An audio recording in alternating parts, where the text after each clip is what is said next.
Друзья, всем привет! Хочу рассказать про свой проект, который я делал последние, наверное, полгода. И наконец-то он закончен. Наверное, каждый моноколесник, каждый второй так уж точно, мечтает собрать собственное колесо. Такое, которое будет подходить под все его требования. Ну вот, я себе такое собрал. Хочу рассказать вам историю этого колеса. Как видите, это элька всегда была. Эльку я всегда считал практически эталоном эргономичности. Как только я на нее встал, я понял, что вот, да, это колесо у меня в ногах как влитое. Думаю, многие со мной согласятся, что по сравнению с Супексом элька несравнимо удобнее, эргономичнее и от этого же безопаснее.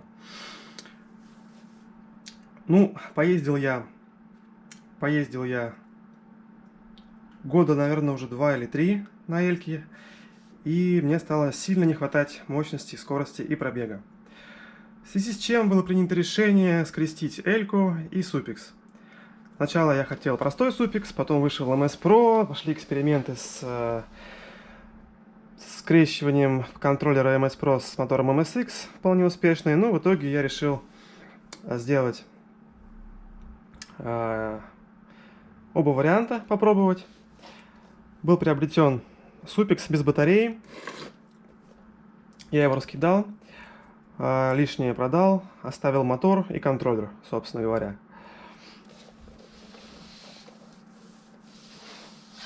Вот он, контроллер от того Супекса. Вот. Но, к сожалению, произошел конфуз при сборке. Я перепутал вот эти две фазы.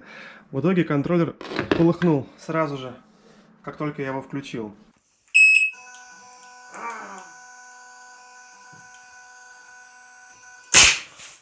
Блять. Что-то пошло не так.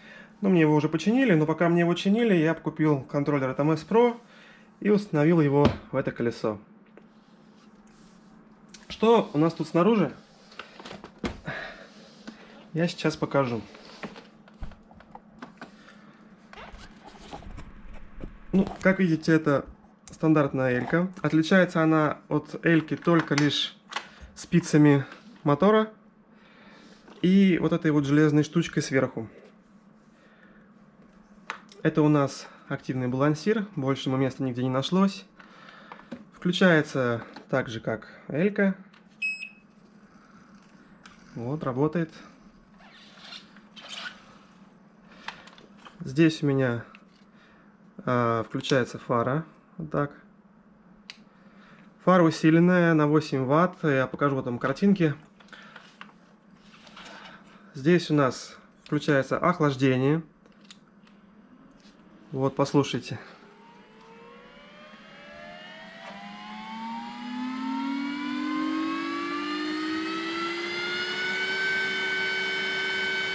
Охлаждение справляется просто на ура. Я очень доволен. Пока что включается вручную только на полную мощность, но там несложно сделать с температурным датчиком. Я просто пока поленился. Вот. Снаружи все. Больше ничего интересного. Тут, собственно, разъемы зарядки, как в эльке. Только они, конечно, 100-вольтовые.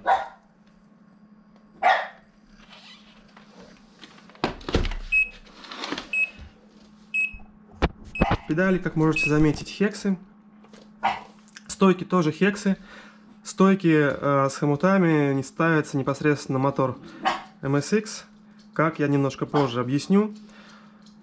Ну, в общем, ставятся они очень даже туда хорошо.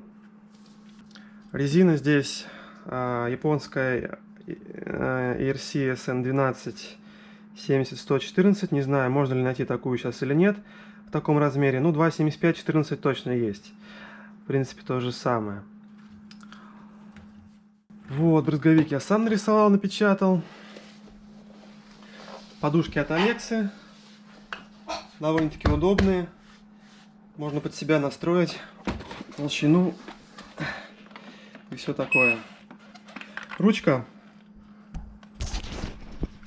как видите, полностью функционирует. Вот, пожалуйста. За нее можно колесо поднимать. во всех положениях.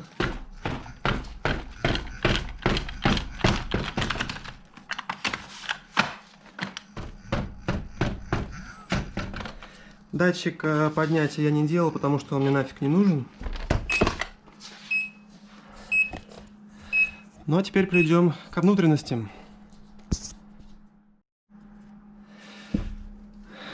Внутри стоит вот такой преобразователь напряжения, только обрезанный. Тот корпус там ликвидирован, но я потом покажу. Этот вот 48-120 вольт на 12 вольт DC-DC понижающий, типа на 15 ампер. На самом деле я не верю, что здесь 15 ампер, но 10 должен держать, в принципе, с активным охлаждением. Как я планировал сделать охлаждение? Вот у нас контроллер от Supix. Я нашел вот такую сдвоенную турбину серверную Delta на 6 ампер. Ну, она, конечно, не дает 6 ампер, ну, там, 4,5-5 дает, тоже неплохо. 25 тысяч оборотов заявлено. Дует очень даже прилично, вы слышали. Ну, и нарисовал я вот такой стекатель, чтобы поток равномерно как бы разгонялся, потому что первая версия была короткая, такая вот, то есть он сразу загибался вот так, и давление не создавал вообще никакого, просто фигня была. В итоге я понял, что нужно делать такой вот плавный стекатель, и вот этот дует хорошо. Собственно, это должно быть вот так. И вот так. Да. Вот тут, короче, ряд фетов идет. Вот тут ряд и вот тут ряд. И между ними как раз отверстие. Ну, сейчас не видно, но оно там есть. Вот. И задумка была в том, чтобы организовать вот этот канал, здесь вот залить клеем, и так, чтобы вот эта штука дула непосредственно по весь воздух туда. Ну, а выходит он уже с другой стороны и распределяется по корпусу. Сразу скажу, что такая система работает, но не самая лучшая. В итоге я сделал немножко по-другому. Я разделил воздушный поток на две части. Вот так вот эту штуку разрезал. Нижняя часть потока идет туда же под феты, а верхняя свободно обдувает плату. Примерно вот так. И это получилось самое эффективное пока что из того, что я сделал. Расположение вентилятора я вам покажу позже. Сейчас хочу показать, или раньше, хочу показать вам вот такую штуку. Фигня в том, что 40-мм вентилятор совсем впритык влезает в эльку, прям очень сильно впритык. И есть опасность, что при давлении на корпус там, или падениях он будет сгибать корпус. Эти штуки, вентиляторы, будут клинить, и они сгорят. Поэтому нужно было какой-то свободный ход, чтобы был, свободная зона над вентилятором.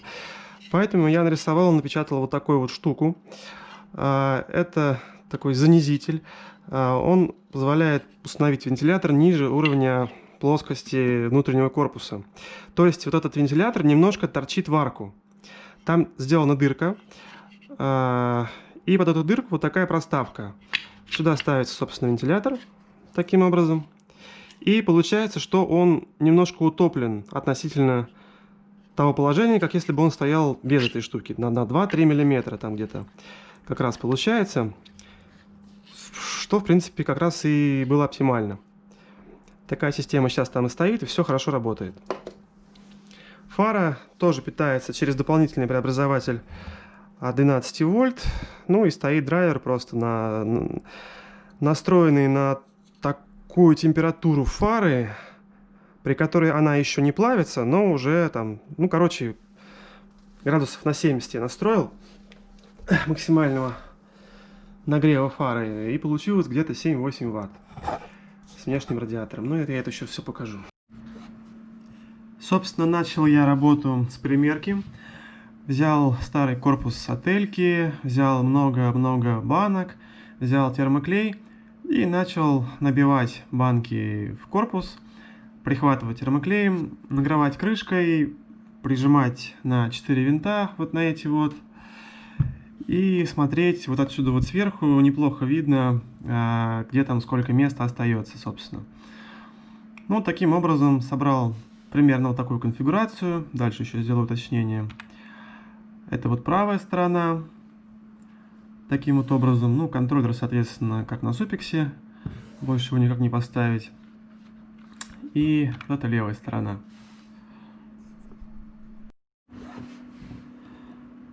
Банки собирал таким вот образом.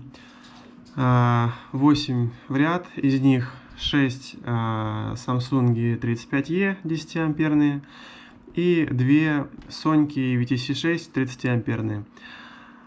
По задумке это должно было увеличить общую только отдачу батареи. Вот. Насколько это получилось, я не могу судить, потому что мне не с чем сравнить. Ну, и к тому же у меня не хватало самсунгов на всю батарею, поэтому собрал из того, что было. Вроде бы нормально. Специально расположил их вот так вот на равном расстоянии, чтобы не было... чтобы ток более равномерно распределялся по ленте.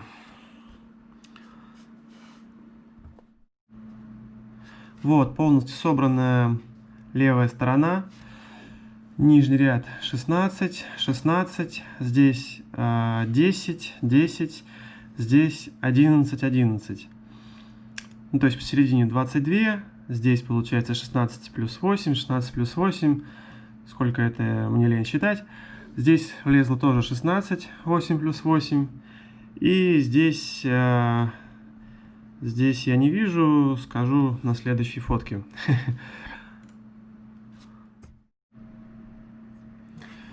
Вот так выглядит правая сторона левой стороны, так сказать. Здесь у нас 16 штук. 2, 2, 2, 2. Здесь 3, 2 и еще 3. Вот таким образом организовал батареи в крышке. Тут у меня влезло 24 штуки, 3 по 8. Одна восьмерка здесь и по 8 вот эти сборочки. Сварку батареи выполнял никелевой лентой 0,3 на 8, кажется, в 2 слоя. На самом деле не уверен, что второй слой был нужен. Решил просто перестраховаться, сделал 2 слоя. Здесь вот, как видите, 1, 2, 3, 4, 5, 6, по 6 сдвоенных, точек. Вот. Все банки в обязательном порядке вот этими вот кружочками, изоляторами проклеены, вот, как видно. Ну и важный момент, вот эти железочки обрезал таким образом, чтобы они не выступали за и ни влево, ни вправо, вот за изолятор, потому что влево они будут мешаться соседним банкам или проводам, а если внутрь будет слишком много, то она может закоротить, потому что там плюс с минусом очень близко находится. Вот в этом месте нужно делать вот именно так, это важно. Таким образом делал соединение торцевое, то есть когда вот так вот батареи нужно вот так соединить. Точнее даже не 2, а 8 плюс 8 вот так вот взять и соединить.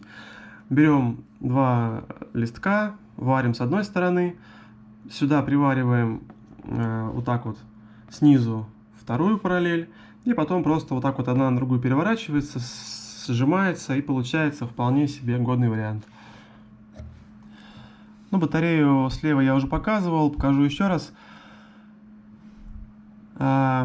Здесь вот получилась такая фигня, что вот эта сборка включает еще и 2 банки вот эти. То есть, как видно, варинг у меня получился просто дикий. Делал все без заранее продуманной схемы. Более-менее продумал вот эти вот центры. А бока уже как пришлось соединял, поэтому получилось очень много проводов лишних. Можно было все гораздо компактнее сделать, если бы получше подумать над этим. Вот, и сделал разъемы, чтобы можно было отдельно вытаскивать центр.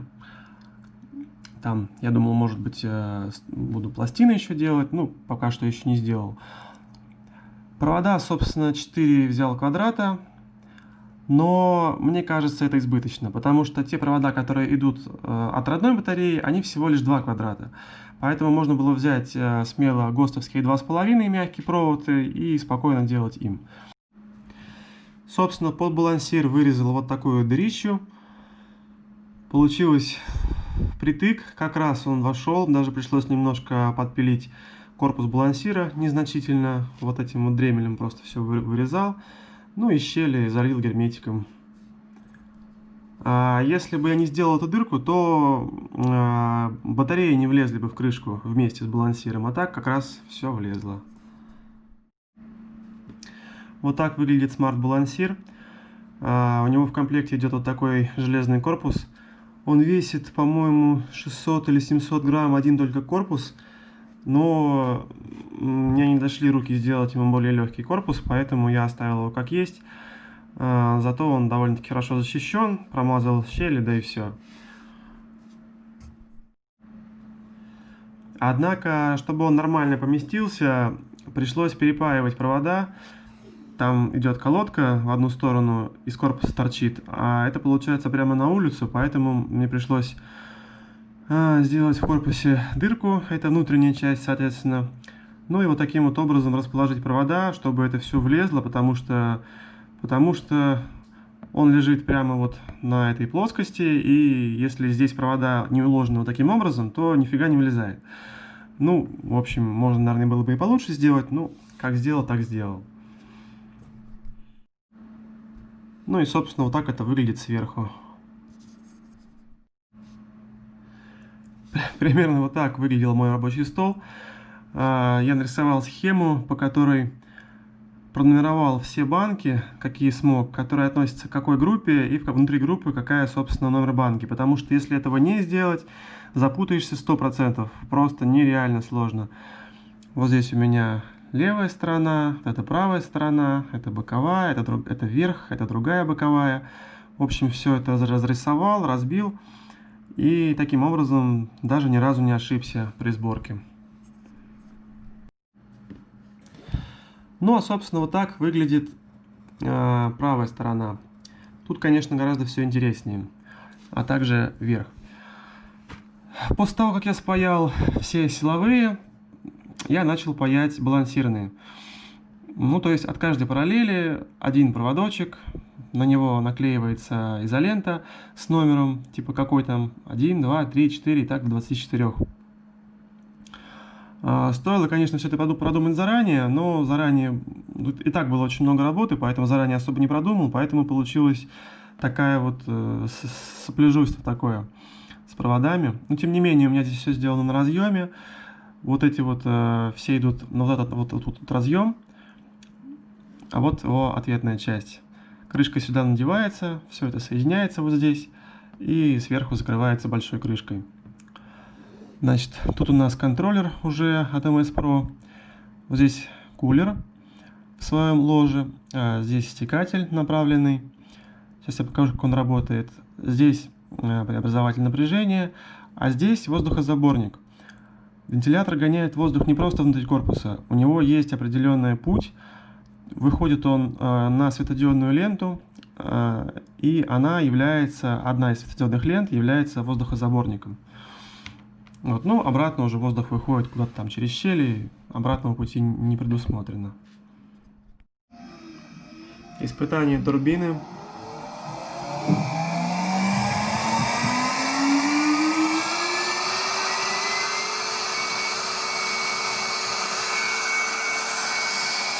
Дует отлично.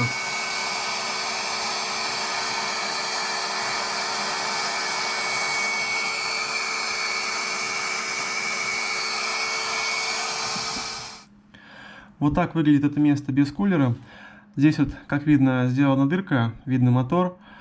В эту дырку вставляется то, что я раньше показывал, переходник под вентилятор, и в него уже вентилятор.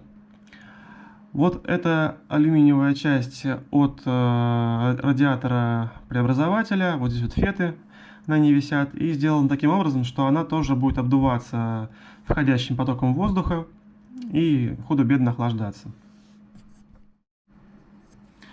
Да, хочу сказать по поводу вот этого разъема, ребята, никогда не покупайте такой разъем. Это говно, просто говнё говнянское, одноразовая херня. Вот этот самый дешевый разъем 2,54 мм, они очень дешевые, продаются там по 10-20 штук. Не покупайте их никогда, покупайте другие разъемы, более надежные, типа как там для жестких дисков, такие как родные вот такие вот колодки, но только не вот такой разъем, это не работает. Вот так выглядит корпус. Ну, видно, что все ребра счищены, вообще счищено все, что мешает. Понятное дело, здесь установлен усиливающий уголок, чтобы корпус здесь не треснул. Это у нас отверстие под стандартный радиатор Супекса или Супро. Здесь вот немножко обрезано, потому что он иначе не влезал. Ну и в этом месте радиатор самого контроллера тоже чуть-чуть обрезан, но несущественно. Вот этот разъем, который я говорил не покупать. Ну, пока что я сделал на нем. А здесь, чтобы это все не развалилось, я сделал таким образом. Залил все термоклеем и жестко сверху заплющил какой-то плоской фигней, не помню чем. Вот, таким образом образовался разъем. С одной стороны и с другой я так сделал, и получился более-менее монолитный, можно сказать, разъем. Пару слов про крепление стоек к оси. Вот ось, она расположена горизонтально, так что лыски находятся сверху и снизу, так же как на эльке. Собственно, элькины стойки зажимаются так же, собственно, как и на свародной мотор, с одним только но. Ось на Gateway в этом месте тоньше, и получается, что расстояние вот это меньше. Ну, я решил это простыми вставочками. Взял лист оцинковки, нарезал из него там маленькие кусочки 0,3 мм, подходящие по размеру вот сюда вот. Согнул их, сейчас покажу как. По 3 с каждой стороны у меня, по-моему, получилось. То есть по 0,9 мм. Лишнее там все подчистил, убрал, зажал. И вот один раз я ее зажал. Проехал уже почти 1000 километров, ничего не разболталось, ничего не вибрирует, ни малейшего вообще намека даже на ослабление, то есть работает на ура. Таким образом вот делаю скобочки из оцинковки, просто беру хомут и надавливаю на ось, так вот раз, все, скобочка готова. Размер там я не помню, ну по месту можно приложить. Следующую так чпок. Готово. Все просто. Вот так выглядит фара. От штатной фары здесь остался отражатель и рассеиватель. Вот эта вот штука, она от фары автомобильной. Продаются на Алиэкспрессе такие фары светодиодные H4, там автомобильные, вот с таким вот радиатором. Она представляет из себя вот такой штырь, и на нем так вот два светодиода торчат. Светодиоды на термоинтерфейсе, и этот термоинтерфейс соединяется с медным вот этим пальцем, и к пальцу крепится вот этот вот мягкий радиатор вот этот. Собственно, я один светодиод оторвал, радиатор располовинил, вот, ну и управляемым драйвером просто увеличил на нем напряжение до 7-8 ватт. Сколько там родных, не знаю, может быть 10. Вот. И вот эта сервомашинка, она крепится к этой части фары. Собственно говоря, фара управляемая. Здесь вот находится ось, таким вот образом. И отражатель имеет возможность поворачиваться вверх-вниз относительно рассеивателя с помощью, собственно, сервомашинки. Как это происходит, я покажу прямо сейчас. Ну, собственно, вот так вот она двигается с хорошим запасом во все стороны.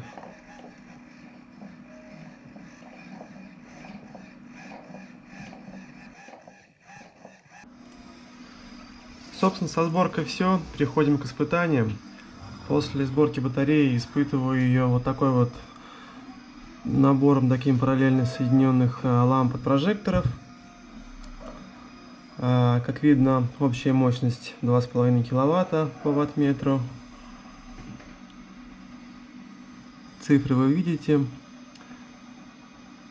Это поячеечное напряжение с балансира. Смотрю, насколько разбегаются банки. Поначалу разбегались, потом балансировал, подбалансировал, перестали разбегаться. Смотрю тепловизором. Равномерность нагревания батареи. С помощью тепловизора мне удалось найти проблемное место, где была не проварена лента и не было контакта нескольких банок. Собственно, после выявления я это все устранил, и проблема была решена.